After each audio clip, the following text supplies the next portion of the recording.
ठीक है।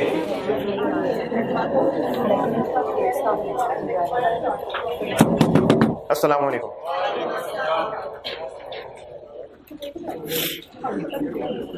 दुरूद शरीफ पढ़ लो।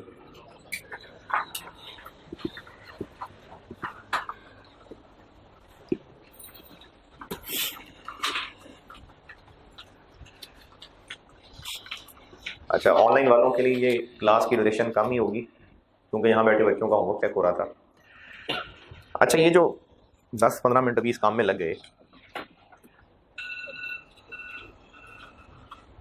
और बदगुमानी नहीं, एक्सपीरियंस की बेस पे बता रहा हूँ।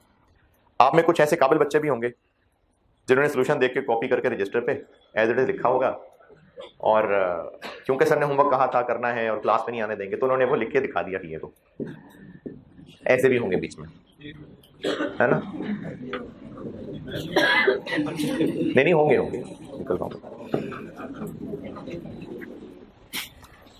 इससे ना वैसी एक बात क्लिक की, एक हदीस पढ़ी थी कहीं।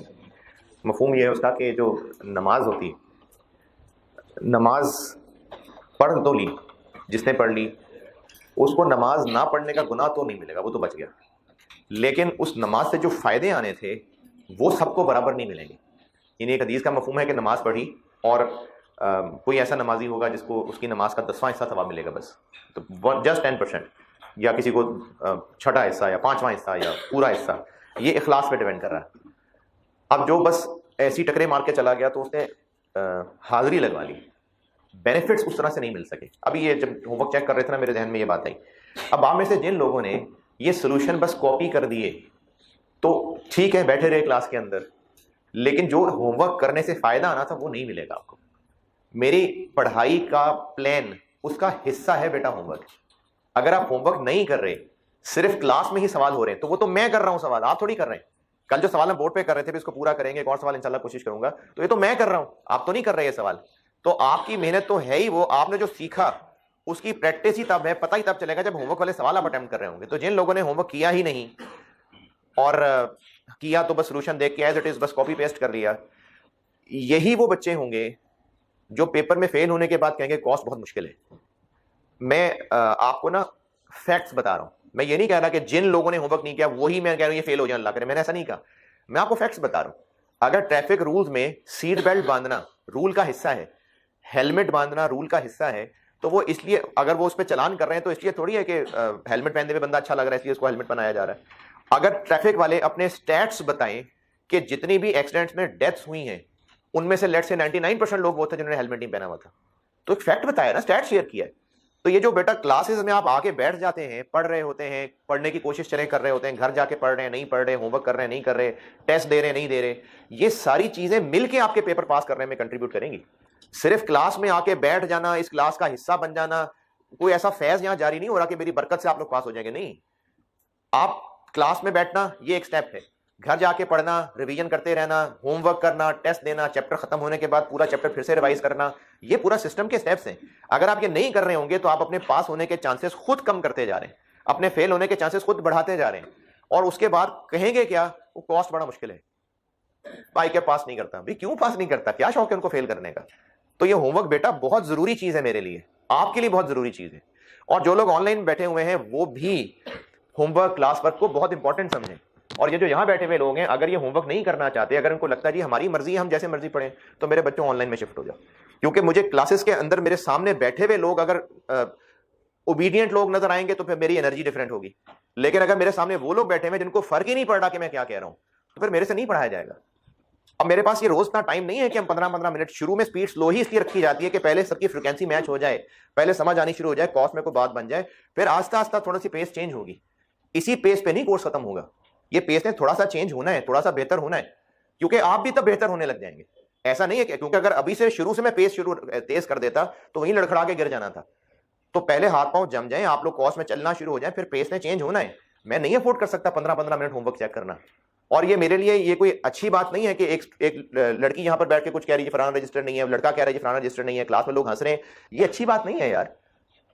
यानी इससे कुछ अच्छी चीज नहीं क्रिएट होगी, कोई उधर मजाक करेगा कोई उधर मजाक करेगा। तो मेरे ख्याल में जो स्टूडेंट इस फेज में है तो उसको ये सब अच्छा नहीं लग रहा होगा।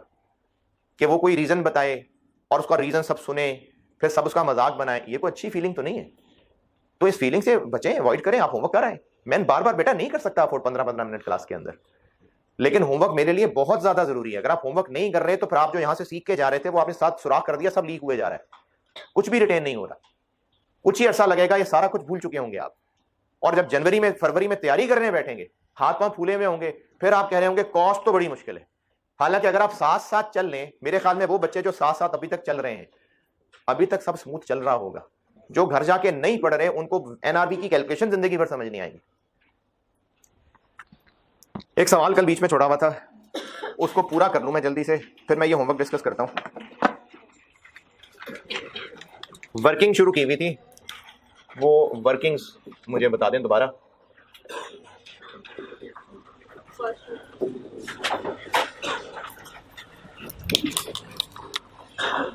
जी 1 जून को ओपनिंग था, 1 लाख था, फिर 5 तारीख को परचेज की थी 150,000, 85, 12750,000, फिर इसके बाद बैलेंस अपडेट किया था 250,000, 83, फिर उसके बाद 6 तारीख को इशू किया था 150, 83 पे 1245, फिर इसके बाद बैलेंस रह गया था 1,83,000 वाले 8.3 मिलियन, फिर 12 को रिटर्न हुई थी 5,000, 7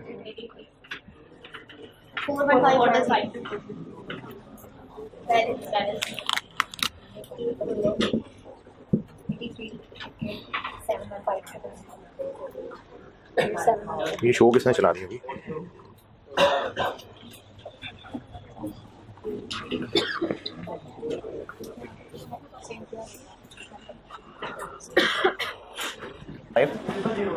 फिर 15 तारीख को परचेज थी 150, 88.1, 1321,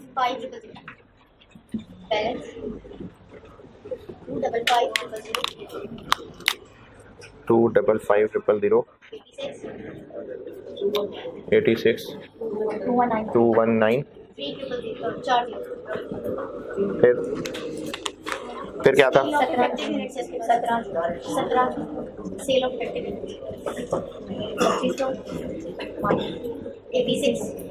215,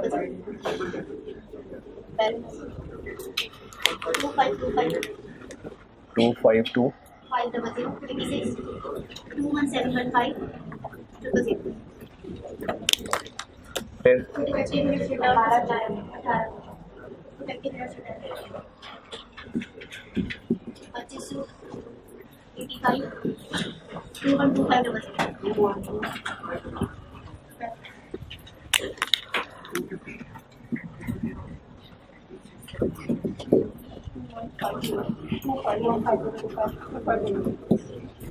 बस यहाँ तक किया था। 18 जून से आगे 19 तारीख को जिस सप्लायर को हमने यूनिट्स वापस किए थे उसने हमें नए यूनिट दे दिए, और चूंकि ये सारा तसलसल वही 85 वाला चल रहा है, वही वाली चीज़ें वापस की थी, वही वाली उसी जगह उसने हमें और दे दी। तो अब ये 5,000 परचेज हो जाएगी।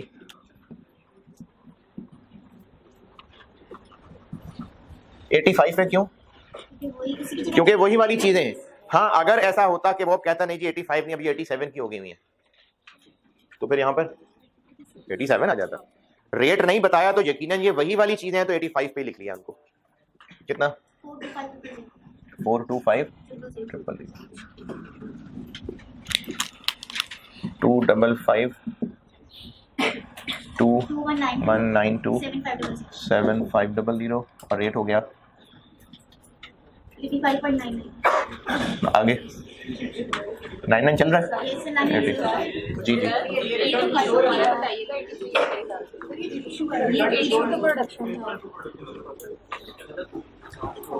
19 वो सब की तरफ परचेज की जगह शुरू प्रोडक्शन आएगा। अच्छा अच्छा अच्छा, माइनस हो जाएगा। 19 तारीख को इशू है। Yes, sir। अच्छा जी, इशू है कितने? 5,000। 5,000 है।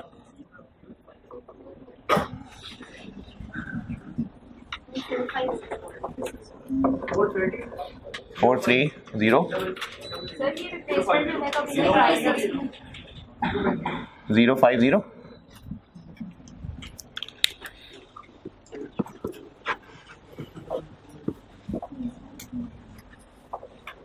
कितना बना?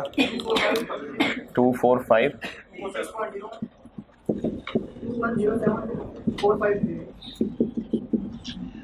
और नेक्स्ट इसी दिन 20 परचेज 5,000 2500। ये 5,000 था कि 2500 था? ये 5,000 था। 2500 85 पे 212 500 247 500 86 हो जाएगा। और 212,849,500। चले यहां तक मैं ये वाली दोनों दोबारा बताता हूं।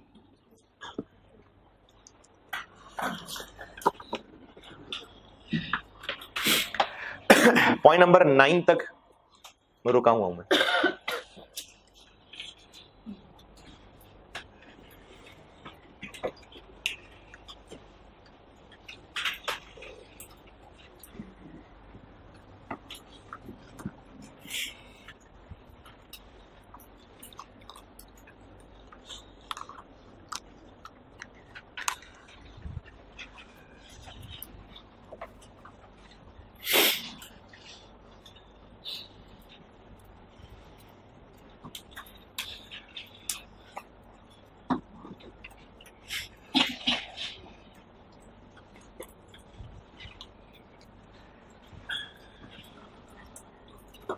दो लाइनें ही है यार, बाकी तो कल लिख लिया था। 5 जून को 1.5 लाख यूनिट्स खरीदे थे 85 वाले। इन्हीं में से 2,500 खराब थे जो सप्लायर को भेज दिए। 5 थे, लेकिन मैं सिर्फ सप्लायर की बात बता रहा हूं। 1.5 लाख यूनिट्स 85 के 5 जून को खरीदे थे। फिर आगे इन्हीं की कहानी चल रही है कि इनको इशू किया लेकिन 5,000 खराब निकले, वो स्टोर में वापस आ गए।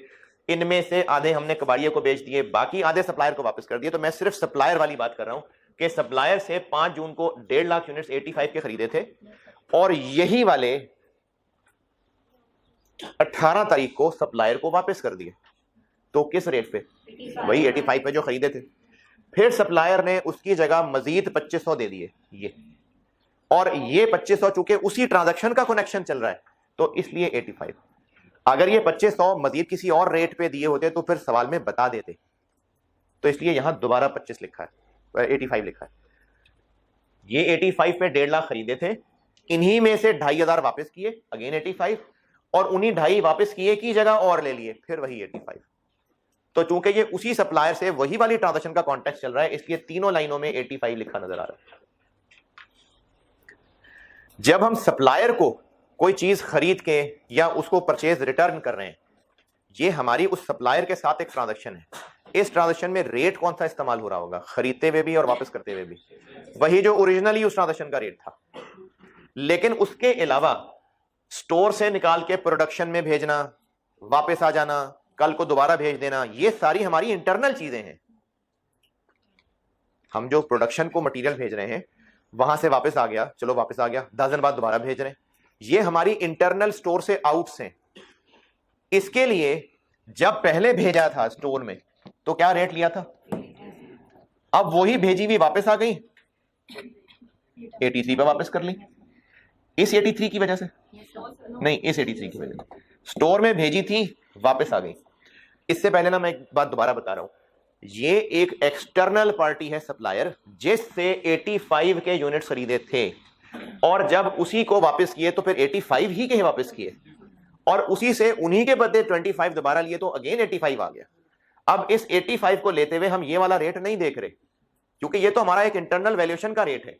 सप्लायर का ताल्लुक इससे है कि हम कौन सा मेथड फॉलो कर रहे हैं। नहीं, हमने जितने के खरीदे थे कल को उससे पैसे वापस लेंगे तो उसी के पैसे वापस ले रहे होंगे। ऐसा थोड़ी होगा कि हमने चीजें खरीदी थी सप्लायर से 85 रुपए की और जब वापस करेंगे तो हम कहेंगे भाई हमारी बुक्स में ना रेट 88 रुपए चल रहा है तो हमें तो 88 रुपए वापस करो।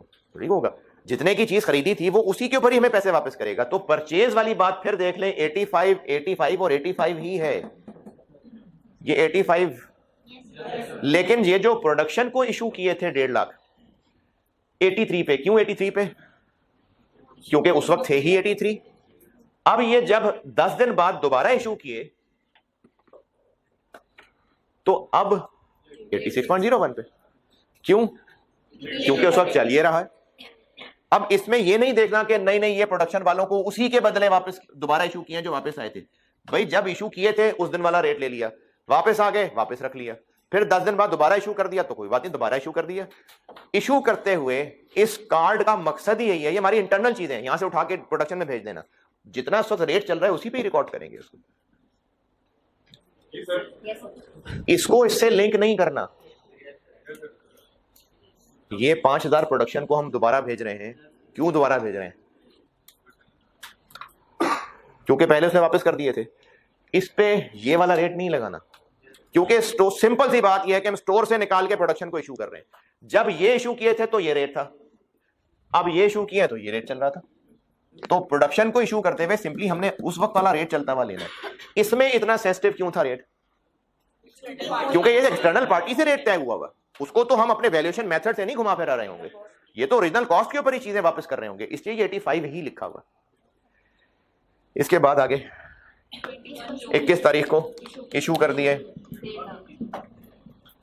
1.5 लाख और इसी पे क्योंकि यही चल रहा है 129, बाकी रह गया 97500 86 वाला 8384 950 नहीं सर 107755 यही है। इसके बाद क्या हो रहा है? अच्छा, मैं कल ये बात कही थी ना, मुझे दूसरी क्लास में भी लगा कि कुछ बच्चों के बाद दोबारा बतानी चाहिए। पॉइंट नंबर 6 में आपको दोबारा बता रहा हूँ। पॉइंट नंबर 6 में क्या हो रहा है? ये हम 20 रुपए का बेच रहे हैं, यहां 20 रुपए क्यों नहीं लिखा? क्योंकि वो जितने का बेच रहे हैं वो तो एंट्री में कैश डेबिट आएगा, यहां पर तुम अपने कॉस्ट के रिकॉर्ड्स अपडेट कर रहे हैं, तो वो 20 रुपए यहां नहीं आएगा, वो तो कैश है जो 20 रुपए डेबिट होगा। यहां से तो हम यूनिट स्टोर से निकाल के आउट कर रहे हैं 86 रुपए पे, तो यहां तो उनकी कॉस्ट आनी है। नंबर 10 हो गए। नंबर 11, महीने का एंड पहुंच गया और एंड पे आके पता चला कि 4000 यूनिट्स गायब हैं। 4000, 5000, 4000 नहीं, एनआरबी तो है, यूनिट्स की बात कर रहा हूं। 4000 यूनिट्स गायब हैं, तो गायब हैं तो बस ठीक है, गायब हो गए, बस शॉर्टेज कह लें, लॉस कह लें। 4000 गए और गए तो इसी पे गए। 34400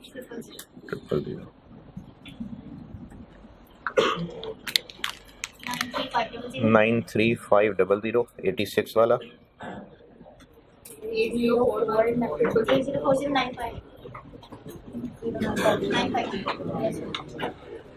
0 है के 40। इन 500 यूनिट्स के अलावा इस पे मैंने भी बात नहीं की, बाकी मैंने सब ट्रांजैक्शंस यहां पूरी कर दी। इन ट्रांजैक्शंस को जल्दी से दोबारा पढ़ के देख लें, और जिसमें थोड़ी मुश्किल इंग्लिश थी भी वो मैं आपको साथ साथ बताई है। हाँ, पॉइंट नंबर 6 एंट्री करते हुए फिर पढ़ दूंगा, बाकी स्ट्रेट फॉरवर्ड ट्रांजैक्शंस हैं। और ये सारी वर्किंग क्यों करनी पड़ रही है? हमसे तो एंट्रीज मांगी थी, ये कैलकुलेशंस करेंगे तो एंट्री की अमाउंट आएगी। जी जी सर, जब भी हम परचेज की बात बैलेंस निकालते हैं उसमें हम टोटल वाला जो है वो डिवाइड करते हैं, लाइक हमें यूनिट से। हाँ जी, 2% डिवाइड किया था, लेकिन अगर हम इशू वाली एडजस्टमेंट कर रहे हो तो फिर तो रेट वही है ना, तो वही रेट लिखा है। अगर हम इशू करते हैं, हाँ जी, बच्चे रिटर्न आती नहीं जाती हैं। हाँ अच्छा क्वेश्चन में आती है, ठीक है। प्रैक्टिकली तो सर आपने बताया था ना जो इन्वेंटरी में जाता है ऐसी होती है, तो सर वो गलत थोड़ी कर रहा होता है, प्रैक्टिकली सर कैसे पता चलता है कि ये जब परचेज रिटर्न प्रैक्टिकली हो रही होती है, ये सवाल पूछा है प्रैक्टिकल नेचर का, कि जब परचेज रिटर्न असल में हो रही होती है तो स्टोर में लाके तो सब एक जैसे रख दिए थे, तो फिर हम सप्लायर को कैसे वापस करेंगे? अगर परचेज रिटर्न करनी भी होती है ना, तो वो शुरू में ही कहीं फैसला हो जाता है, 15, 20, 25 दिन बाद नहीं होता। तो स्टोर वाले को पता होता है कि ये अभी परसों मैंने यहाँ चीज़ें ला के रखी थी, वो वहाँ से उठा के दे देंगे। और अगर वहाँ से उठा के ना भी दी, है ही सारी एक जैसी चीज़ें, बिल्कुल एक जैसी हैं, कोई खराबी नहीं, कोई चेंज नहीं, तो सप्लायर भी कैसे पहचानेगा? कोई से 10 उठा के दे देंगे, सप्लायर को कैसे पता है वही है जो मैंने बेची थी? रेट जो मर्जी होता है, हम उस ट्रांजैक्शन में रेट कौन सा इस्तेमाल कर रहे हैं जो सप्लायर के साथ ओरिजिनली उस ट्रांजैक्शन में हुआ है। आपकी फिक्र यह है कि हम वो फिजिकल यूनिट्स कैसे पहचानेंगे। अगर पहचानेंगे तो पहचान लेंगे, नहीं पहचानेंगे इसका मतलब वो नहीं पहचाने जा सकते, तो सप्लायर भी नहीं पहचान सकेगा, स्टोर से निकाल के कोई भी यूनिट्स को वापस कर देंगे। लेकिन ये एक प्रैक्टिकल नेचर की चीज़ है, इसका सवाल से कोई ताल्लुक नहीं है, ये प्रैक्टिकल एक बात है, इसका स्टूडेंट से भी पढ़ाई से ताल्लुक नहीं है। ये वैसे आपको प्रैक्टिकल सवाल पूछा था, उसका जवाब दिया जी। इशू करते हैं, इशू करने के बाद अगर हम रिटर्न, जैसे यहाँ पे फॉरन रिटर्न होगी 12, लेकिन अगर बीच में परचेज वगैरह आ जाती है और रेट चेंज हो जाता है, तो हम जब रिटर्न करेंगे तो फिर वही रेट करेंगे। चाहे परचेज की रिटर्न हो, चाहे इशू या सेल की रिटर्न हो, रिटर्न को बुक्स में लाते हुए कौन सा रेट लगना है? जो जिस ट्रांजैक्शन की रिटर्न है वो जो उस ट्रांजैक्शन पे रेट लगा हुआ था। अब ये जिस ट्रांजैक्शन की रिटर्न है वो ये वाली है, 83 पे की थी, तो इस रिटर्न को भी 83 पे, क्योंकि रिटर्न जो है ना वो हुई ट्रांजैक्शन रिवर्स हो रही होती है, तो जिस ट्रांजैक्शन जिस रेट पे हुई थी वही रिवर्स हो रही होती है। 500 यूनिट्स के अलावा एक क्विक रिकैप, एक रॉ मटेरियल है, उसके लिए हम सारी जून की ट्रांजैक्शंस रिकॉर्ड करने लगे हैं, लेकिन ट्रांजैक्शंस रिकॉर्ड करने के लिए जरूरी था कि वैल्यूज तो पता चलें, तो उसमें ओपनिंग बैलेंस दिया हुआ पॉइंट नंबर 1 के अंदर, ये ओपनिंग बैलेंस आ गया। फिर उसके बाद 5 तारीख को 150,000 यूनिट्स वर परचेज 85 पे, ये परचेज हो गए 85 पे, वेटेड एवरेज है इसलिए रेट अपडेट करते जाना है। फिर 1.5 लाख यूनिट्स इशू कर दिए, 1.5 लाख यूनिट्स इशू कर दिए, 83 का रेट था, 83 पे इशू कर दिए। पॉइंट नंबर 4, ये जो इशू किए थे इनमें से 5,000 वापस आ गए, तो इन्हीं में से 5,000 वापस आ गए, जिस पे गए थे उसी रेट पे वापस आ गए। फिर उसके बाद पॉइंट नंबर 5, मजीद 1.5 लाख खरीदे 88 के, ये 1.5 लाख खरीदे 88.1 के। पॉइंट नंबर 6, ये जो वापस आए थे ये वाले, इनमें से आधे कबाड़िए को बेच दिए और बाकी आधे सप्लायर को वापस कर दिए। तो जो कबाड़ियों को बेचे वो तो हम सिंपली स्टोर से निकाल के आउट कर रहे हैं ये, लेकिन जो सप्लायर को वापस कर रहे हैं तो वो उसी प्राइस पे जिससे उसने खरीद के लाए। पॉइंट नंबर 6 और 7 ये दोनों मैंने इकट्ठे बताए। फिर पॉइंट नंबर 8, 5,000 मजीद प्रोडक्शन को इशू कर दिए, ये कर दिए, उस वक्त का रेट लिया, इशू कर दिए। फिर उसके बाद पॉइंट नंबर 9, 2500 यूनिट सप्लायर से हमने खरीद लिए, ये खरीद लिए, लेकिन चूंकि वो वही वाले उन्हीं की जगह खरीदे हैं इसलिए रेट वही वाला, अगर कोई और रेट बता देता तो हम यकीनन कोई और रेट ले लेते। फिर उसके बाद पॉइंट नंबर 10 में 150,000 स्टोर से इशू कर दिए प्रोडक्शन को, ये इशू कर दिए, ये रेट चल रहा था, इशू कर दिए। फिर इस महीने के एंड पे गिनती की पता चला 4,000 को ले गया, तो बस ले गया तो ले गया, हमारे लिए वो शॉर्टेज है, लॉस है, स्टोर से आउट और इस रेट पे आउट कर दिया। 500 जो ऑब्सोलीट है उसके अलावा मैंने आपको सारे ट्रांजैक्शन रिपीट भी करनी। अब पूछें क्या पूछ रहे थे? नहीं पूछ रहे थे? ऐसे क्वेश्चन में गलती होने का चांस ज्यादा है, तो एरर कैरी फॉरवर्ड का कुछ होता है? अच्छा, बाकी लोग भी दोबारा सुन लें, मैंने पहले भी शायद ये बात की थी कि आप लोगों की गलती बार बार पेनलाइज नहीं होगी। अगर किसी ने यही 85 की जगह 58 लेट से लिख दिया, अब उसके बाद आगे सारी कैलकुलेशन गलत हो जाएंगी ना।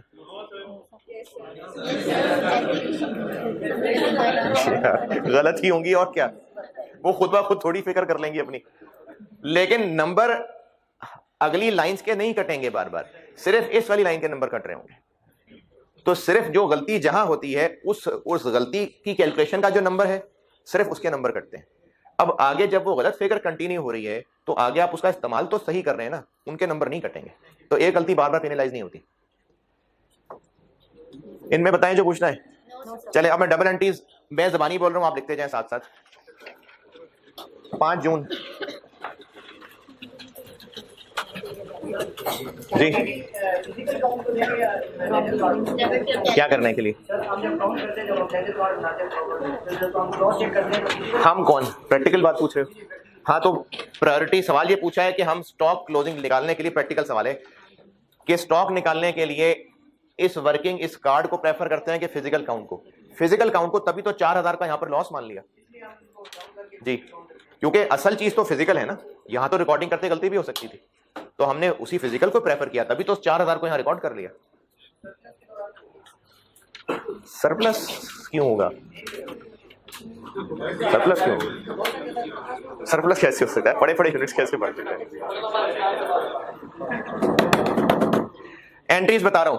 5 जून, अब आप लिखते जाए ना, एंट्रीज की जगह छोड़ी हुई थी, अब सवाल सॉल्व हो रहा है। 5 जून रॉ मटेरियल इन्वेंट्री डेबिट और पेएबल क्रेडिट। पेएबल ज्यादा बेहतर है। ये जो परचेज की ट्रांजेक्शन होती है ना, इसको पेएबल से ही रूट करना ज्यादा बेहतर होता है, सेल को डेटर से ही ज्यादा बेहतर होता है। दोबारा 5 जून raw material inventory debit payable credit कितने से? ये 1275 से।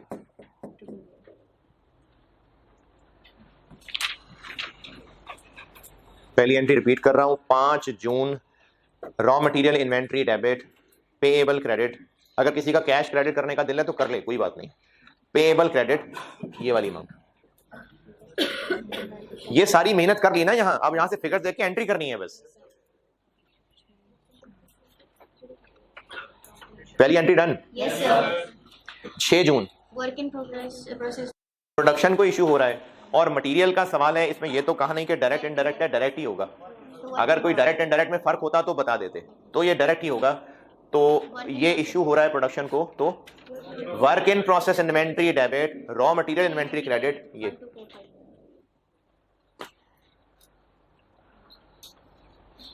दूसरी एंट्री रिपीट कर रहा हूं, work in process inventory debit raw material inventory credit. ये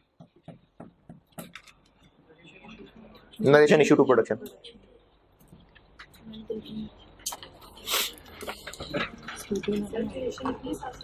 नरेशन लिखनी चाहिए, नरेशन लिखने का फायदा होता है, स्टूडेंट को भी पता होगा क्या एंट्री की है और पेपर मार्कर को भी आसानी होगी। है जी, किधर है, कौन है, क्या पूछा है? नरेशन के नंबर होते होंगे? नहीं, मुझे नहीं उम्मीद, लेकिन नरेशन लिखा करें, आपको खुद पता चले ना क्या कर रहे हैं, पेपर मार्कर को पता चले क्या कर रहे हैं, तो पेपर मार्कर को नंबर देने में आसानी होगी। यार इतनी जल्दी तो मैंने बोर्ड पे भी लिख दी नहीं। 6 जून डन।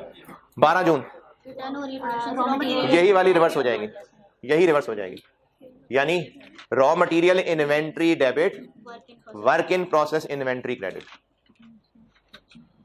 ये अमाउंट। अब प्रोडक्शन से वापस आ गया ना स्टोर में, तो रॉ मटेरियल इन्वेंट्री वापस डेबिट हो गई और work in process inventory credit हो गई।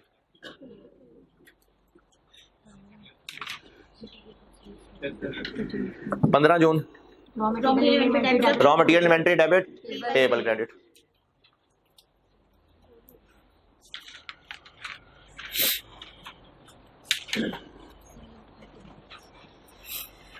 पंद्रह जून रिपीट कर रहा हूं, परचेज की थी तो रॉ मटेरियल इन्वेंट्री डेबिट और पेएबल क्रेडिट।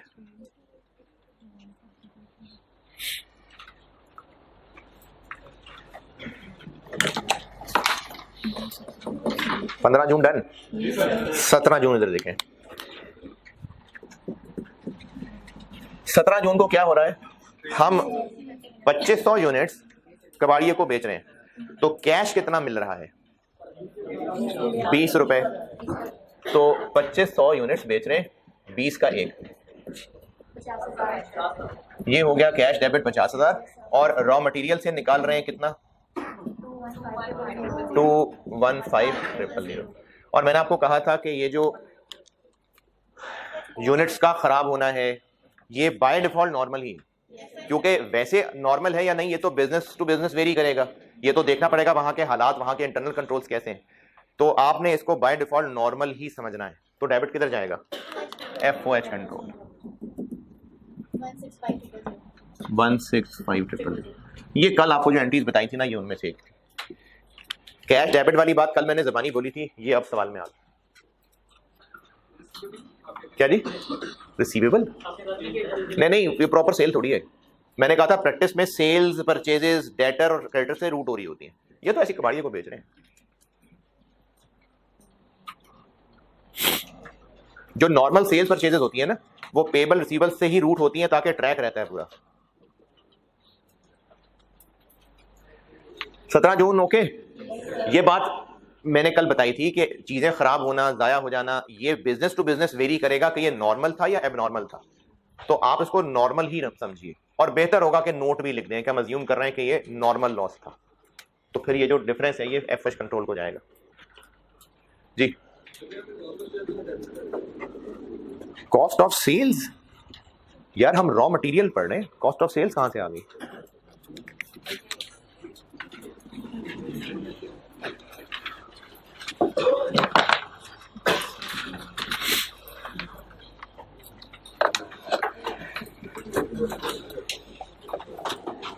अठारह जून, हाँ जी, payable debit, raw material inventory credit, ये payable debit, raw material inventory credit.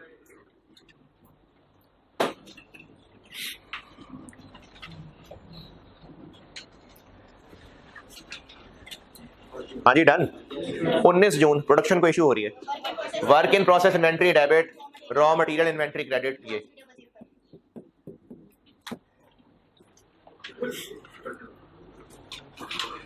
19 जून वाली एंट्री बताइए मैंने। 19 जून को प्रोडक्शन को इशू हो रहा है, work in process inventory debit, raw material inventory credit. इससे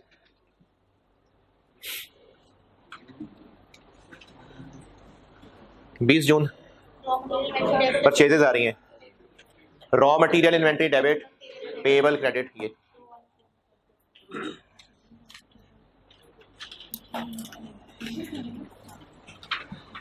हाँ भैया सारे एंट्रीज हैं कि नहीं? Raw material inventory debit, payable credit 212,500।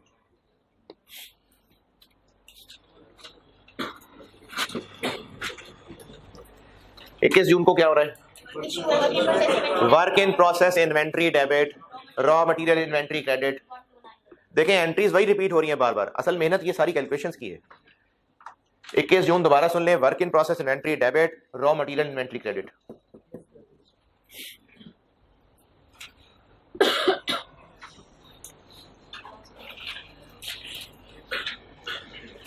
ये 30 जून 4000 यूनिट्स गायब हो गए।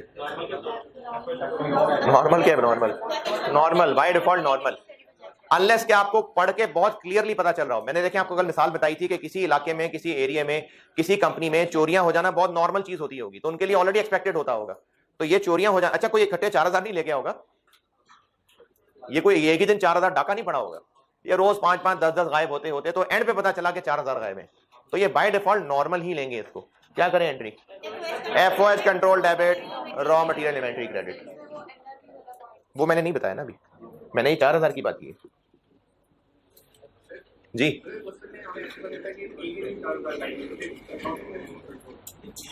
एक ही दिन 4000 गायब हुए।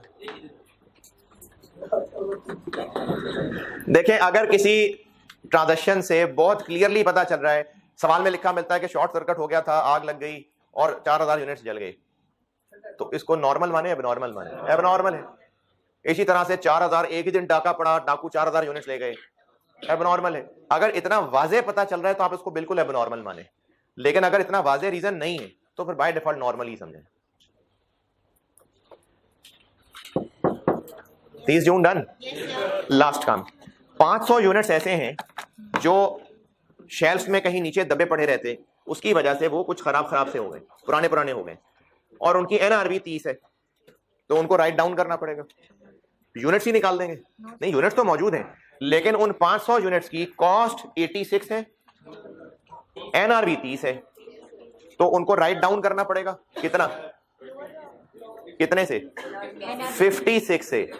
एंट्री एनआरवी से नहीं करनी है, राइट डाउन की एनआरवी, राइट डाउन की एंट्री करनी है। कितना कम करना है? 86 पे है, 30 पे लाना है, तो 56 से एंट्री होगी। एफओएच कंट्रोल डेबिट और raw material inventory credit. 56 into 500 28,000। ये एनआरवी राइट डाउन की एंट्री होगी। इसको इस टेबल में इंक्लूड किया जा भी सकता है, और इसका अलहदा भी रिकॉर्ड रखा जा सकता है। वैसे भी हमें अब इस टेबल को आगे बढ़ाने की तो जरूरत नहीं है, हमारा तो सवाल पूरा हो गया। वैसे कंपनी की मर्जी है, इसको शामिल करना है तो कर ले। अगर वो शामिल करते, शामिल ना करना बेहतर इसलिए क्योंकि वो 500 की जो एनआरवी है वो बाकियों की कॉस्ट को भी खराब कर देगी। अगर मैंने उसको यहाँ एडजस्ट कर दिया तो वो बाकियों की कॉस्ट को भी खराब कर देगी, तो वो ठीक नहीं है। तो इसलिए टेबल में उसको इंक्लूड करना मुनासिब नहीं है। जी जी बिल्कुल नहीं, 93,500 में से ये अब हमें पता है कि इनमें से 500 ऐसे हैं, यानी अब यही वर्किंग ऐसे ही होगी। अगर वैल्यू निकालने को या बैलेंस शीट बनाने को कहा होता तो हम करते वैल्यू 93,086 पे और 530 ये करते। यहां पर ऐसे ही रहने देंगे, क्योंकि अगर हमने यहां पर इस 28,000 को एडजस्ट कर दिया तो बाकियों का रेट भी खराब हो जाएगा। उन 500 को अलहदा रखे, बाकियों को फिर, यानी फिर हम 586 वाले को साइड पे कर लेते, फिर 93,000 रह जाता पीछे, और फिर उस 93,000 से आगे चलाते। ये हो गया डबल एंट्रीज का सवाल रॉ मटेरियल की। अच्छा, अब वो मैं होमवर्क कर लूं डिस्कस। मैंने 2 सवाल कहे थे, क्वेश्चन नंबर 5 कहा था और क्वेश्चन नंबर 7 कहा था। क्वेश्चन नंबर 5 में मुझे उम्मीद है कि कोई मसला नहीं होना चाहिए। क्वेश्चन 5 निस्बतन आसान था, मैं फिर भी चीजें दोहरा देता हूँ। क्वेश्चन नंबर 5 किड्स पार्टी वाला, जो मुझे मसले लग रहे हैं मैं बता देता हूँ, लेकिन मैं इसको मुश्किल में रेट नहीं करूंगा।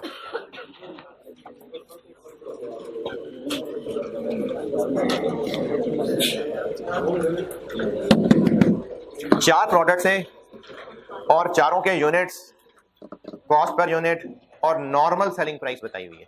अब इनमें से अगर कोई डैमेज वगैरह ना होते तो बस फिर सिंपल सी बात है, हम इन चारों की एनआरबी और कॉस्ट अलग अलग कंपेयर कर लेते, लेकिन बीच में कुछ डैमेज वाले भी होंगे। सबसे पहले पॉइंट नंबर 1, ये बात हो रही है टॉय कार्स की। टॉय कार्स के यूनिट्स कितने हैं? 10,000। इनमें से 3,000 हमें पता है कि हम 1100 के बेचने वाले हैं, तो उनकी एनआरबी के लिए 1200 यूज करेंगे? नहीं, 1100 यूज करेंगे, हमें पता है 1100 का बेचने वाले हैं। और बाकी जो 7,000 हैं इनके लिए 1200 यूज करें। तो इसमें इन 3,000 की एनआरबी और कॉस्ट का कंपैरिजन अलग होगा, और जो बाकी 7,000 हैं उनकी कॉस्ट और एनआरबी का कंपैरिजन अलग होगा।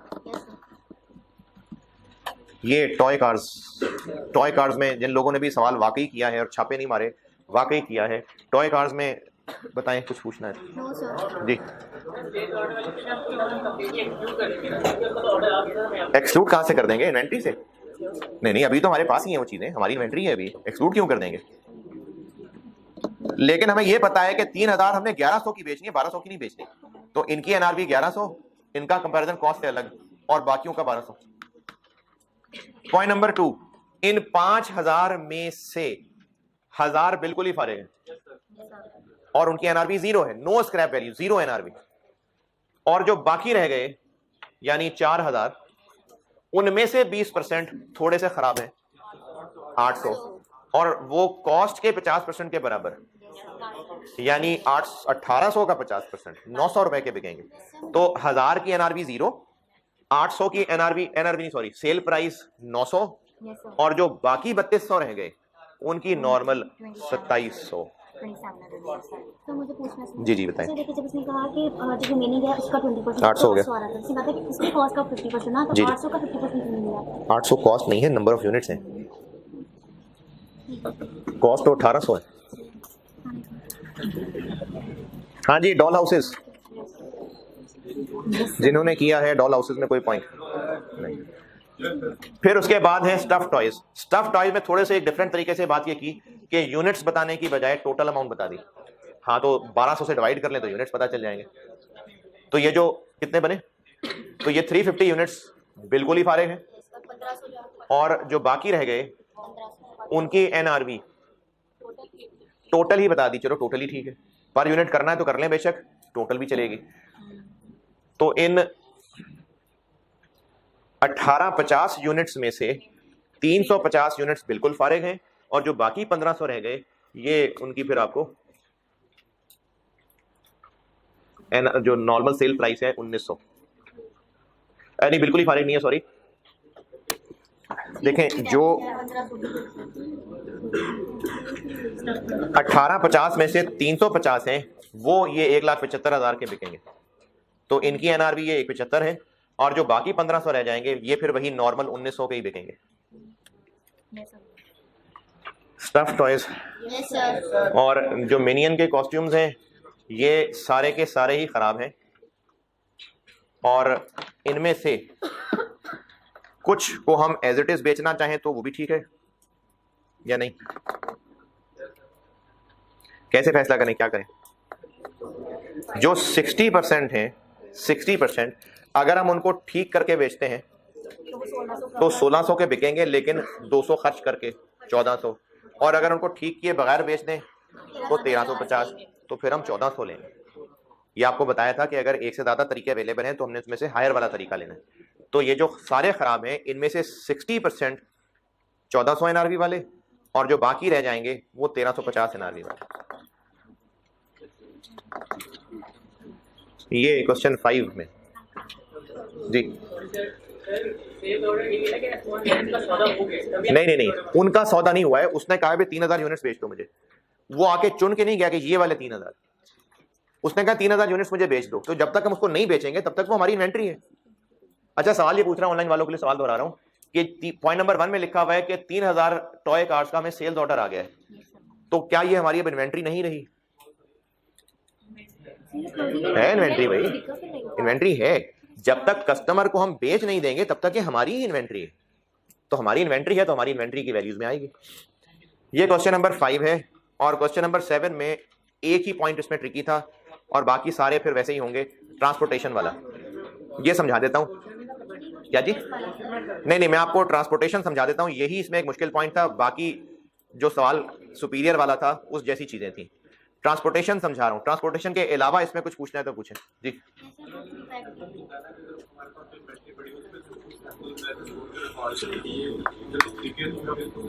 अच्छा, किस सवाल में पूछ रहे हैं? वैसे पूछ रहे हैं। अगर वो कस्टमर ने चीजें नहीं एक्सेप्ट की हुई तो वो हमारी चीजें हैं, वो हमारी चीजें जो वहां पड़ी हुई है। Question number 7.4।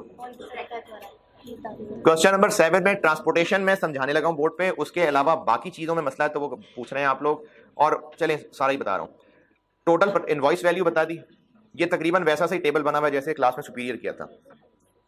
फिर इसमें हमने एलसी चार्जेस ऐड करने हैं। LC charges, letter of credit charges, ये जरूरी खर्चा होता है, ये इंपोर्ट के लिए जरूरी होता है, तो ये साथ ऐड होगा। फिर इसके अलावा ड्यूटीज लगेंगी, लेकिन ड्यूटीज हमने सिर्फ नॉन रिफंडेबल वाली लेनी होती है।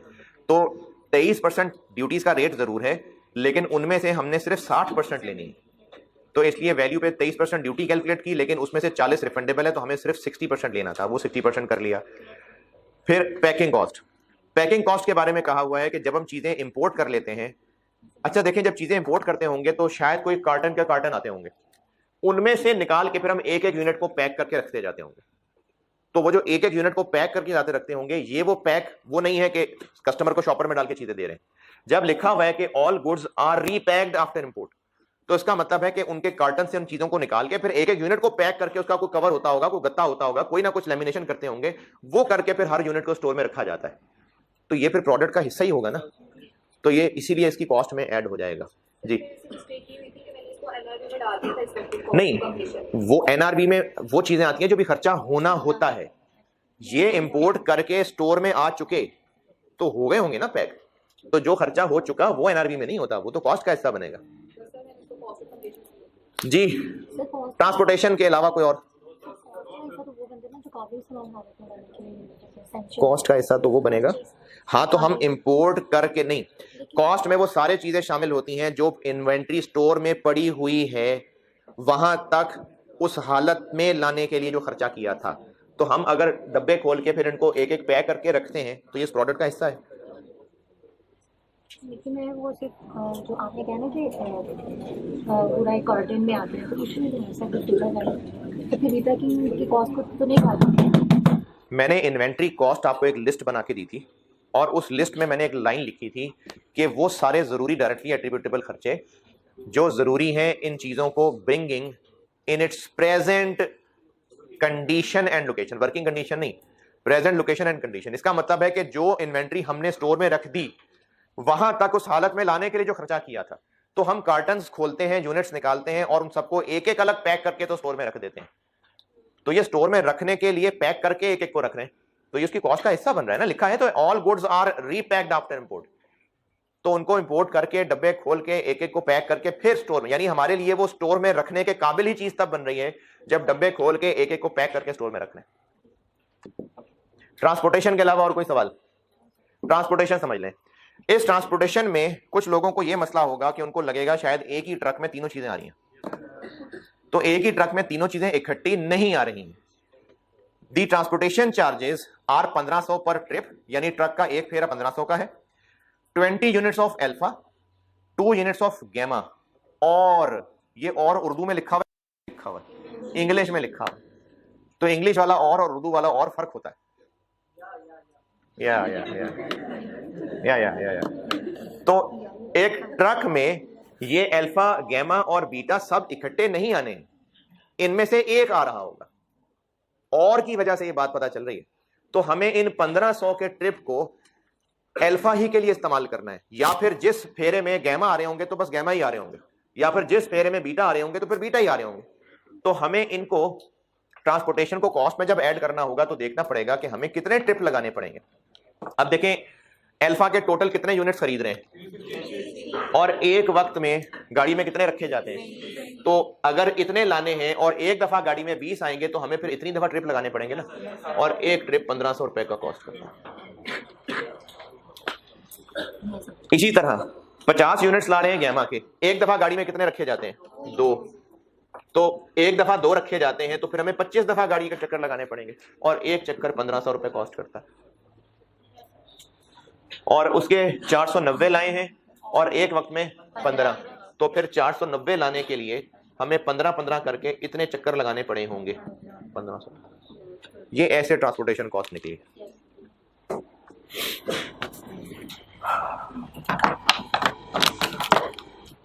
कल मैंने एंट्रीज लिख के दी थी रॉ मटेरियल मैन्युफैक्चरिंग बिजनेस। अब आते हैं फिनिश गुड्स पे।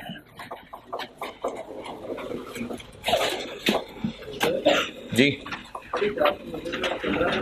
क्या जी?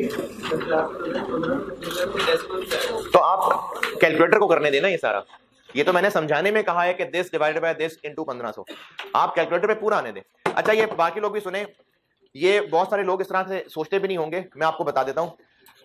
स्टूडेंट ने सवाल ये पूछा है कि ये जो मैं 50 को 2 से डिवाइड कर रहा हूं तो ये क्या हो रहा है, क्या इसका आंसर क्या चीज बनेगी?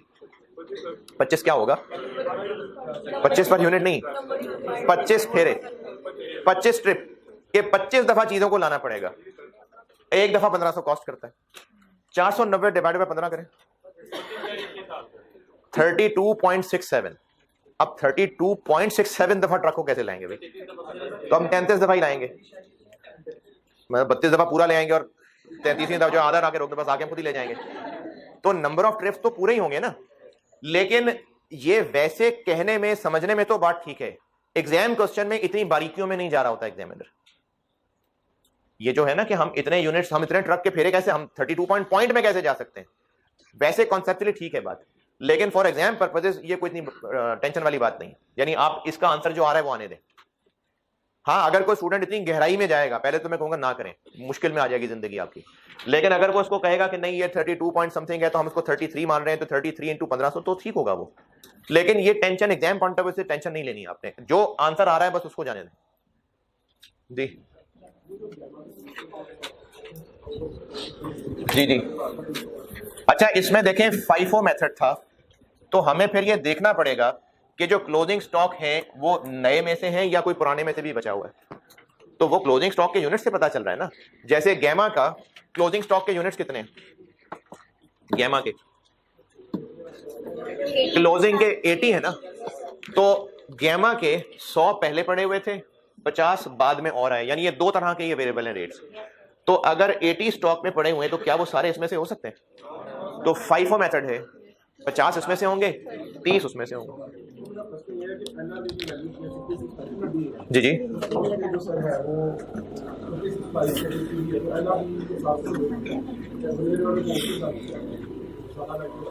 क्या क्या क्या आप कह रहे हैं कि ये जो एनआरवी और कॉस्ट का कंपैरिजन है, हाँ जी हाँ जी, तो आप ये पूछ रहे हैं कि ये 28 और 14 लाख को अलग अलग एनआरवी से कंपेयर क्यों नहीं किया, ये पूछ रहे हैं?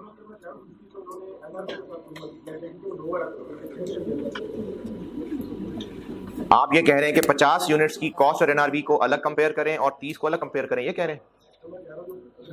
यही कह रहे हो ना यार? ये तो कोई 4 दिन पहले बात भी हुई थी, मैंने नोट भी लिखवाया था, मैंने आपको एक नोट भी लिखवाया था शायद लेक्चर 10 में कहीं या 8 में कहीं, कि अगर एक ही प्रोडक्ट के यूनिट्स हैं, FIFO मेथड पे वैल्यू हो रहा है, तो वो तो हमारा मेथड है कि कुछ यूनिट्स का कोई रेट होगा, कुछ का कोई रेट होगा, तो इनको अलग अलग नहीं करना कंपेयर, टोटल कॉस्ट को टोटल एनआरवी से कंपेयर करना है। मैंने बताई थी बात, लिखवाई भी थी ये, मैंने आपको एनआरवी के जो इंपॉर्टेंट पॉइंट्स लिखवाए थे ना, उनमें सबसे पहली बात ही ये की थी।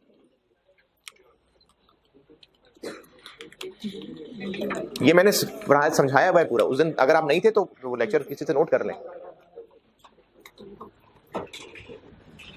जनरल एंट्रीज पढ़ा रहा था, और जनरल एंट्रीज में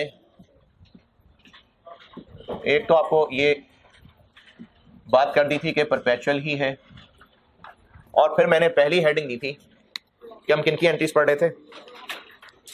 हम लोग एंट्रीज पढ़ रहे थे रॉ मटेरियल की।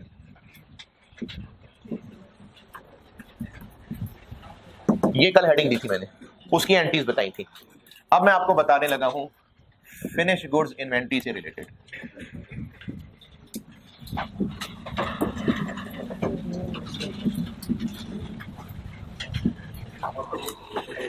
कल मैंने एंट्रीज रॉ मटेरियल से रिलेटेड बताई थी, अब फिनिश गुड्स इन्वेंट्री की बात करने लगा हूं।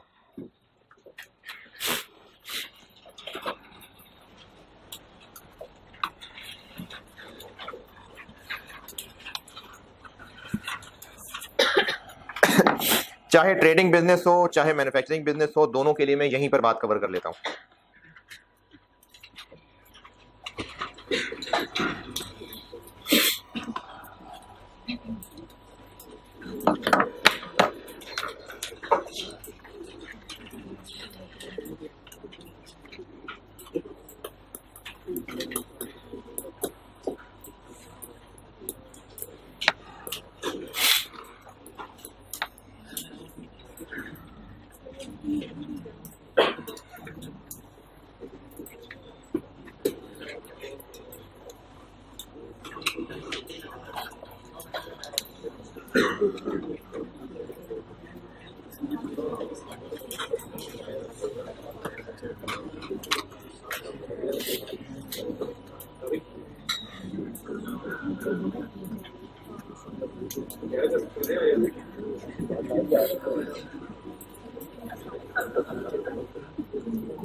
फिनिश गुड स्टोर में क्या क्या मामले होते होंगे,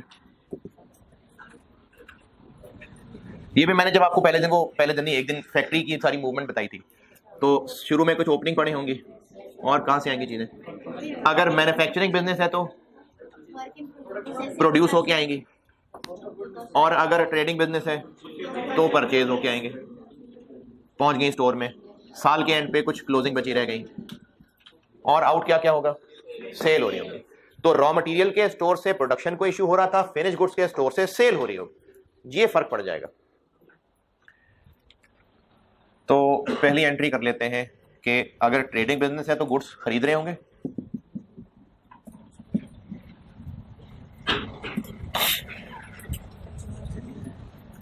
यानी ट्रेडिंग बिजनेस की बात हो रही है। क्या एंट्री होगी, फिनिश गुड्स इन्वेंट्री डेबिट,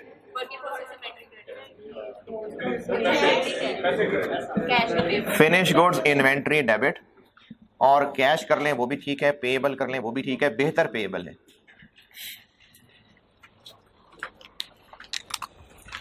और अगर ये मैन्युफैक्चरिंग बिजनेस है, फर्क इस इनका ही होगा बस।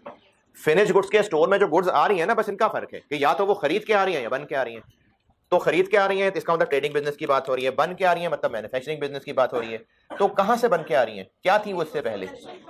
वो पहले वो इन्वेंट्री किस शक्ल में थी?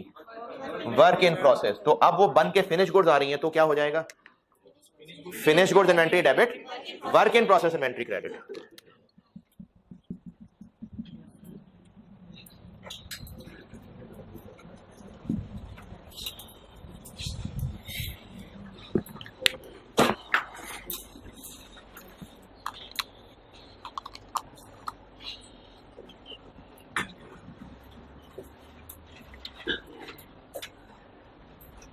अच्छा, खरीद के आ रही हैं तो खरीदी भी वापस भी हो सकती हैं, परचेज रिटर्न भी हो सकती हैं।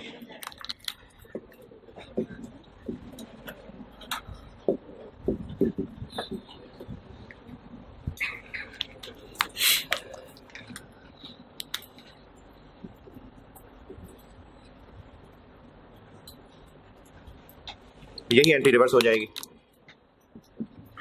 पेएबल या कैश डेबिट हो जाएगा। पेएबल प्रेफर्ड है और फिनिश गुड्स इन्वेंट्री क्रेडिट हो जाएगी। अच्छा, बनी हुई चीजें भी वापस चली जाएंगी वर्क इन प्रोसेस की शक्ल में? नहीं, बन गई तो बन गई।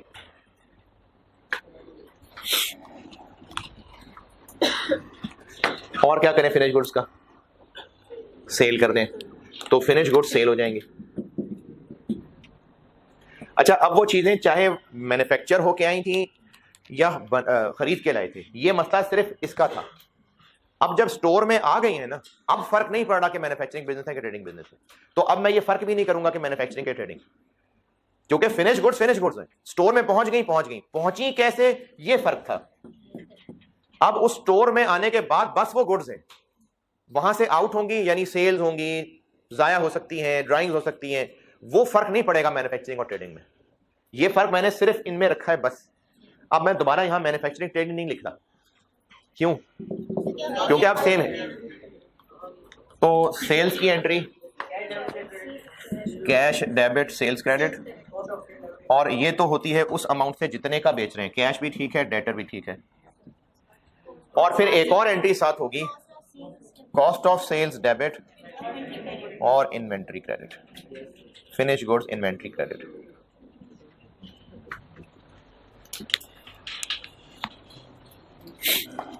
अच्छा, और ये जो वैल्यूज हैं ये हमें कहां से मिल रही हैं? हम ये टेबल बना रहे होंगे, बस ये इशू की जगह वर्ड सेल और ये आ रहा होगा। जो इन्वेंट्री कार्ड की प्रैक्टिस भी कहीं की थी तो वो ट्रेडिंग बिजनेस ही की प्रैक्टिस की थी। तो ये हमें उस टेबल से फिगर्स मिलेंगी इन एंट्रीज की। इसकी भी टेबल से मिलेंगी? नहीं, ये तो सेल वैल्यू है, ये टेबल से। जहां जहां finish goods inventory debit credit हो रहा है ना, वो हमें टेबल से मिलनी है वैल्यू। बेची है तो वापस भी आ सकती है।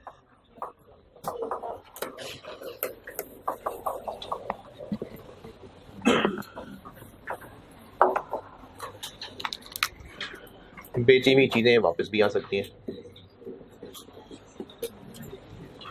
हाँ जी, सेल रिटर्न्स डेबिट। जी जी, परपेचुअल में करें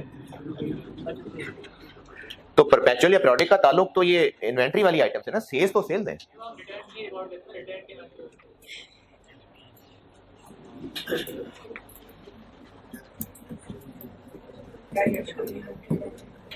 और ये एंट्री पूरी पूरी रिवर्स हो जाएगी। फिनिश गुड्स इन्वेंट्री स्टोर में चीजें वापस आ गई और कॉस्ट ऑफ सेल हमने रिवर्स कर दी। जी, रिसीवेबल भी लिख सकते हैं।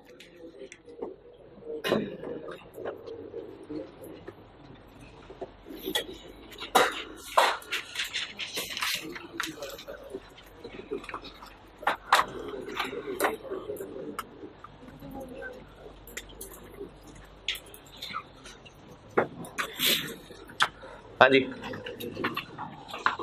गुड्स चोरी डकैती भी हो सकती है, गुड्स लॉस हो सकती हैं।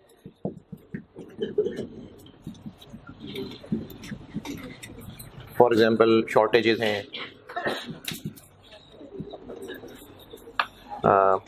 ड्यू टू फायर है।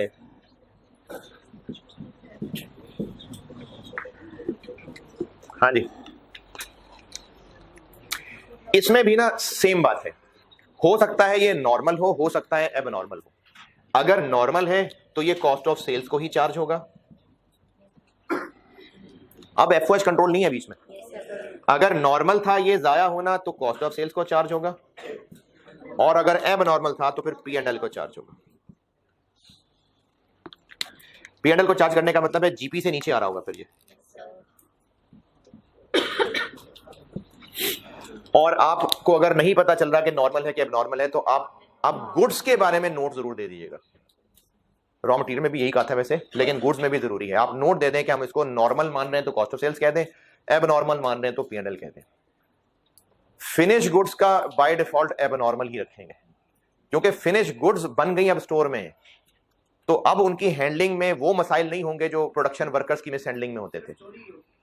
क्या चोरी है, आग भी लग सकती है, तो इसमें ज्यादा चांसेस एबनॉर्मल होने के हैं। लेकिन अगर आप नॉर्मल भी मान लेंगे तो कोई गलत नहीं है, बस नोट लिख देना। और क्रेडिट क्या हो जाएगी?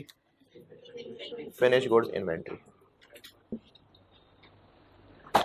और इसमें भी अगर कुछ खराब हुए हैं लेकिन थोड़े बहुत कबाड़ियों को बेच के पैसे मिल रहे हैं तो फिर वो कैश भी डेबिट आ जाए। और लास्ट चीज, इसमें भी एनआरवी का मसला हो सकता है, तो वो एनआरवी का मसला भी बिल्कुल ऐसे ही, उसको नॉर्मल समझ लें तो कॉस्ट ऑफ सेल्स, एबनॉर्मल समझ लें तो P&L। Number 6 NRV write down.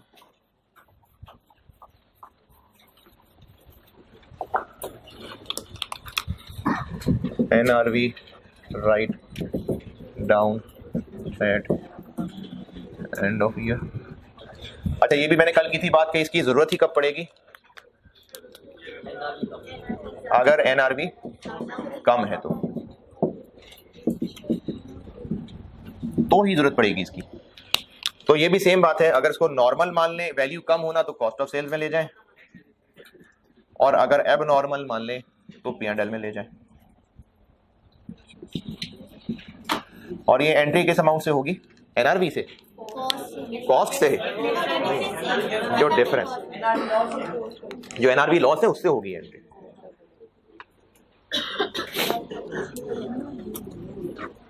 NRV write down लिखा हुआ मैंने,